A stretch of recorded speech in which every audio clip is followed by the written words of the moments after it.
If you have seen the movie Apocalypto, you are likely familiar with the opening visual of this video. It is, I believe, the only reference in popular media to one who is perhaps the greatest prose stylist and historian of the 20th century.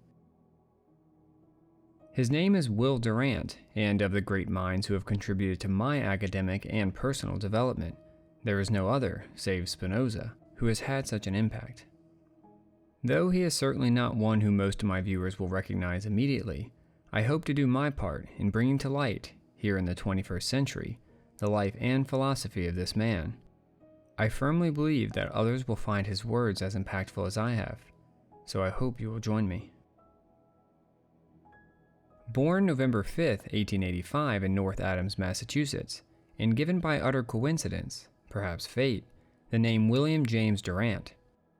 Coming from a strong Catholic background, and with an obvious inclination towards scholastics, it was a natural expectation that he attend seminary to become a priest. He would enter into seminary, however, unknown to friends and family, he was becoming increasingly disillusioned with organized religion. It was not without reason or internal turmoil that Durant reached this conclusion, as the Catholic faith remained for him, throughout his life, a beautiful and profound institution. It was not so dissimilar a relationship to Catholicism as a contemporary, Santayana, had when he expressed that, "I do believe her, though I know she lies." It was ultimately the plight of the common man which, for Durant, brought him face to face with a realization that the many sermons and promises of grace did little to alleviate the suffering felt by the working poor that surrounded him. So, after entering seminary, he dreamt of turning the Catholic Church towards socialism, a lofty, even quixotic dream to say the very least.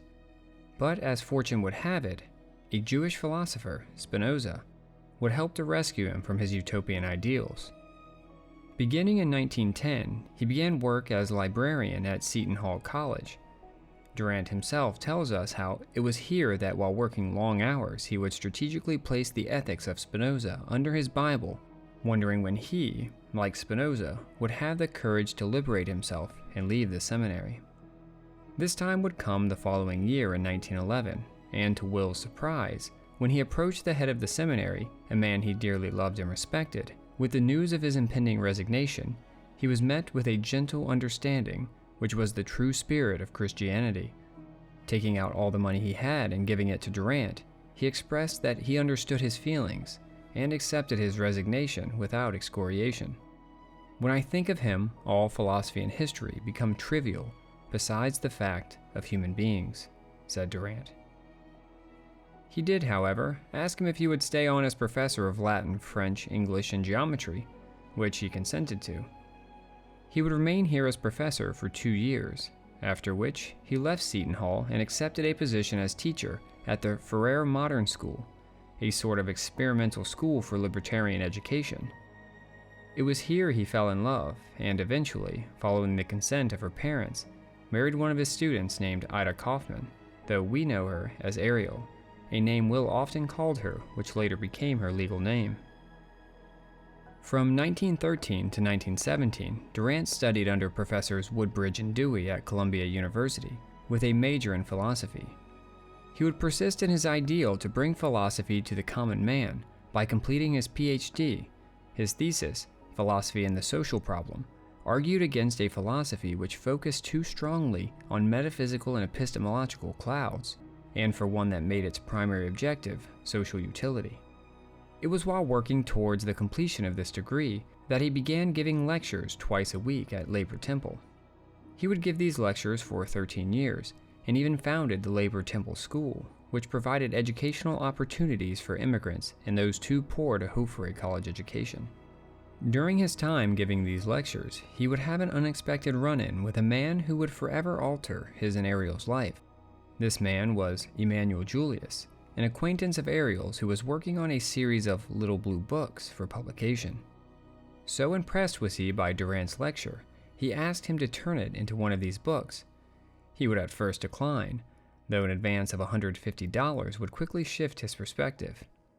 "You might put it," he said, "that my whole career was determined by my greed for a few pennies."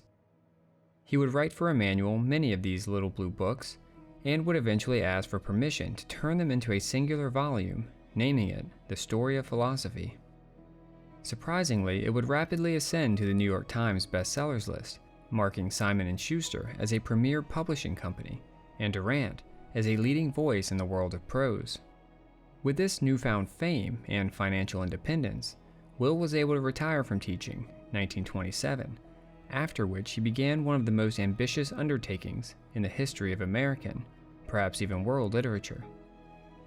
The Durants would from here, with unusual single-minded devotion, commit themselves to the telling of our race's heritage in an 11-volume, 10,000-page magnum opus which they would name The Story of Civilization.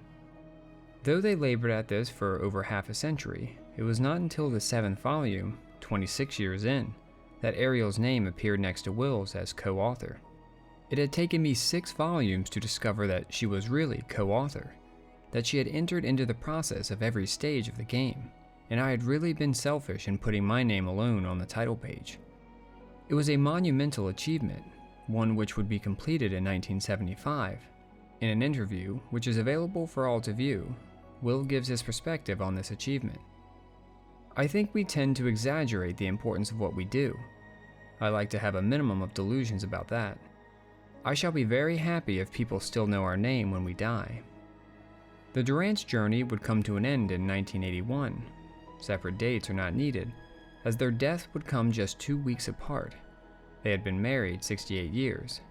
Will was 96 years old, and Ariel 83.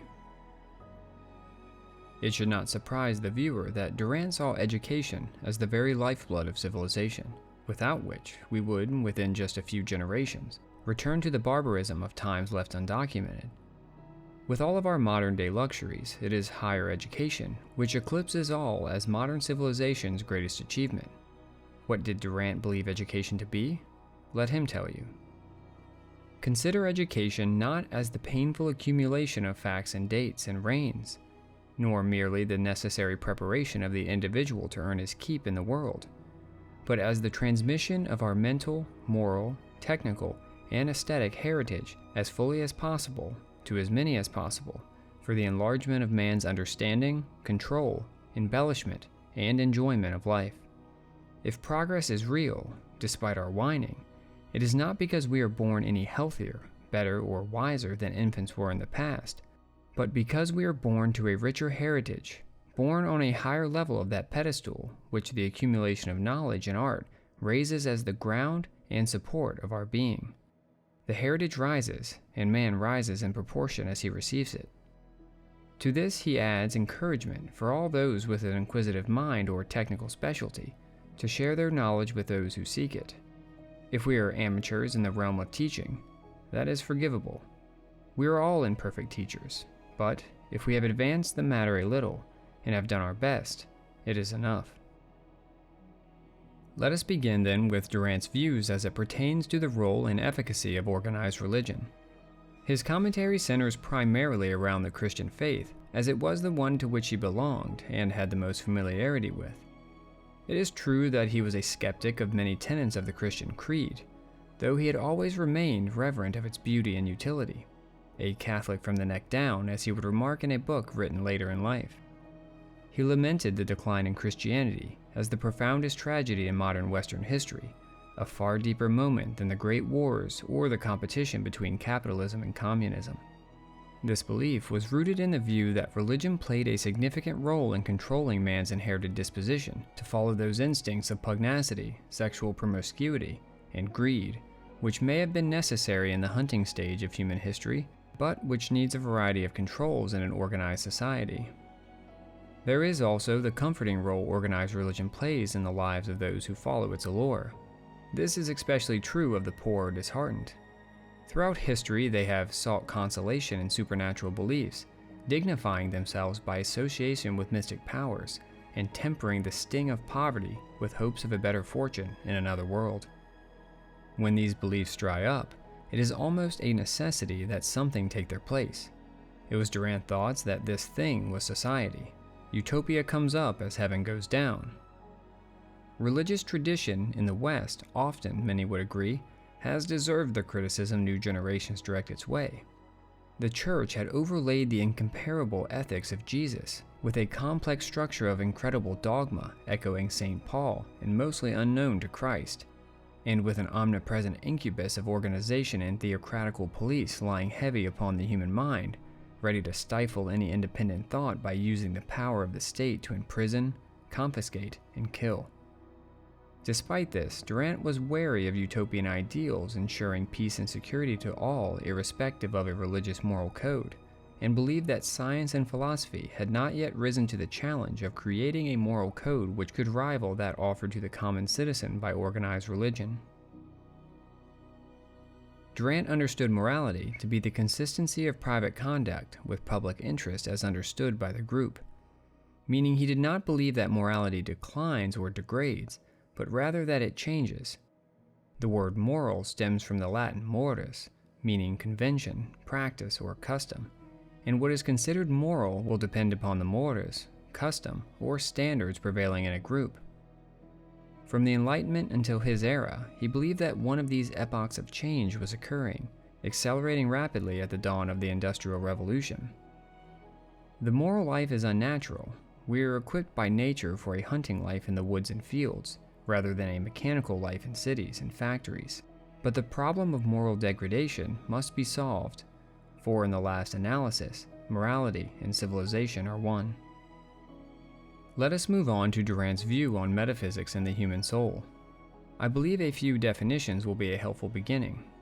He defines matter as that which occupies space, and mind as the totality of perceptions, memories, and ideas in an organism, sometimes with consciousness thereof.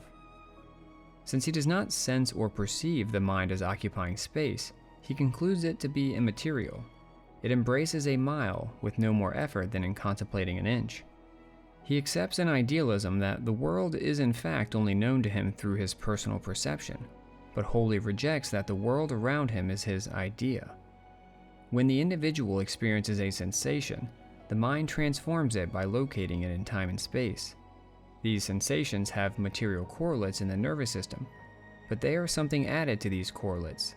It is something we can become aware of in introspection. What we become aware of through introspection is what one might call the self, or a sense of continuity and personality. Durant highlights consciousness as a distinguishing feature between states like waking and sleeping, perception and memory. He is not unaware of the subconscious aspect of personality. He calls this the physiological self, where past experiences, including prenatal and even racial memory, are stored in the nervous system. These dormant recollections influence dreams when conscious perception is absent, and can even surface in waking moments when triggered by related experience. Perhaps most central to Durant's view on metaphysics as it pertains to life in general is his conception of the soul, a universal, formative, and energizing force present in every mode of existence, both simple and composite. It is the source of desire, will, ambition, and pride, influenced both by heredity and environment. He leaves Darwin here for Lamarck, believing that desires can influence evolution when repeated actions lead to permanent traits. He discards the idea that his unique soul would somehow survive the death of the body, instead believing that death is the breakup of the human soul, i.e., of the life-giving, form-molding force of an organism into these partial souls that animate individual parts of the body. Durant could not bring himself to stand along Spinoza in accepting determinism, suggesting that it would render consciousness unnecessary for survival. He sees the logical irrefutability of determinism, but trusts his internal perception over any abstract syllogism. How many things have been proved by logic and then discarded by later logicians? Euclidean propositions by Gauss and Riemann, Newtonian physics by Einstein. Logic itself is a human creation and may be ignored by the universe. Ultimately, he saw desire, not experience, as the driving essence of life, with experience serving as a tool in the enlightenment of mind and the pursuit of truth. To wrap up this section, we come to Durant's view regarding God. He would not accept the conception of God as all-powerful and benevolent, owing to the ever-present misery visited upon so many. But nor would he accept a God which doled out punishments in reward for obedience or heresy. He knew that humanity's conception of God evolves with each era, and is prepared to see this change occur many more times as we change. If past generations could return to the earth, they would be scandalized to learn that most of the gods they prayed to are today only known to anthropologists. The God which Durant conceives and worships is this: the persistent and creative life that struggles up from the energy of the atom to make the earth green with growth, to stir the youth with ambition and the girl with tender longing, to mold the form of women, to agitate geniuses, to guide the art of Phidias, and to justify itself in Spinoza and Christ. There are many practical applications of philosophy, and for Durant, these tools were available to all. They need only lift their eyes and reach out to take what has been left behind for their benefit by all the generous souls who came before. But let us understand each other.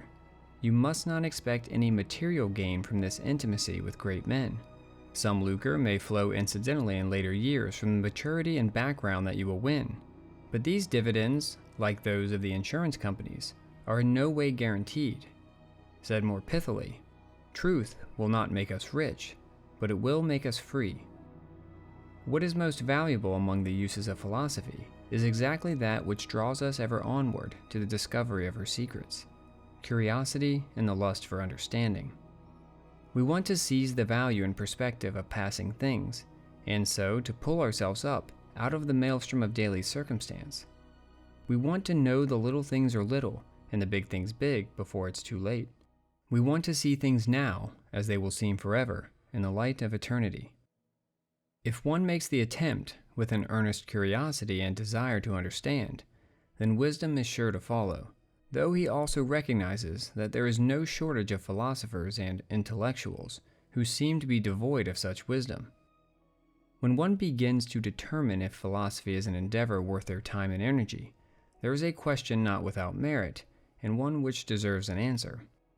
That question is, why would one spend their time among the speculative clouds of philosophy with little hope of immediate material gain, when science, being more concrete to say the least, reliably provides our civilization with an ever-accelerating practical advance?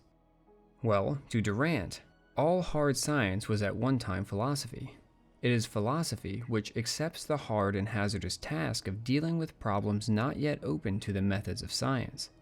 Problems like good and evil, beauty and ugliness, order and freedom, life and death. So soon as a field of inquiry yields knowledge susceptible to exact formulation, it is called science. Science tells us how to heal and how to kill. It reduces the death rate in retail and then kills us wholesale in war. But only wisdom, desire coordinated in the light of all experience, can tell us when to heal and when to kill. Science without philosophy, facts without perspective and valuation, cannot save us from havoc and despair. Science gives us knowledge, but only philosophy can give us wisdom. Throughout his life, Durant sought to make philosophy accessible to all and lived by his ideals, actively advocating for equality, women's suffrage, and better labor conditions for those in society who could least advocate for themselves. His life and work embody a commitment to blending intellectual depth with humanity in practical action. It was through this commitment that Durant and his wife Ariel introduced untold quantities of individuals, me included, to the inexhaustible fountain of intrigue, which is philosophy and history. I feel obliged to include in this video an acknowledgement of John Little, one who has undoubtedly labored most to see Durant's writings illuminated here in the 21st century. I and many others applaud your efforts. Thank you for taking the time to talk philosophy with me. Until next time.